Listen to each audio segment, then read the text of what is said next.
శ్రమ దినాన్న కృంగొద్దు. ఆ దృష్టాంతంగా రాయబడిన సంగతులు మనం ధ్యానిస్తున్నప్పుడు మీరు జ్ఞాపకం పెట్టుకోండి. శ్రమ దినమున కృంగొద్దు అని అడుగుతున్నాను. వీడు వ్యతిరేకమవుతాడు, అవనే. నసీర్ చెప్తుంది అవనే. అధికారులు వ్యతిరేకమా, అవనే.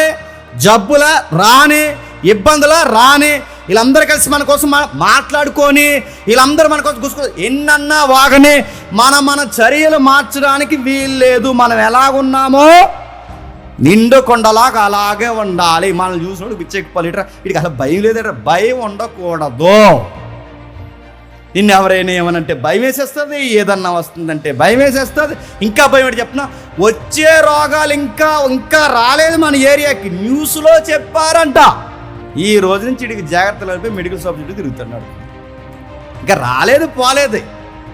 ఎన్ని జాగ్రత్తలు అంటున్నాడు. జబ్బులంటే భయం, రెండో అప్పులంటే భయం, ఇబ్బందులంటే భయం, ఎవరన్నా ఏదన్నంటే భయం, ఇంకా ఎవరన్నా నిందిస్తే భయం, మనల్ని ఎవరైనా గుర్తుపడితే భయం. దేనికి భయం? నడుతూ దేనికి భయం? మనం భయపడాల్సింది ఒకటి గుర్తుపెట్టుకోండి, దేవుడికి. రెండోది, దేవుడికి మన వలన ఏ ఇబ్బంది రాదు. ఈ రెండింటికే మనం భయపడాలి.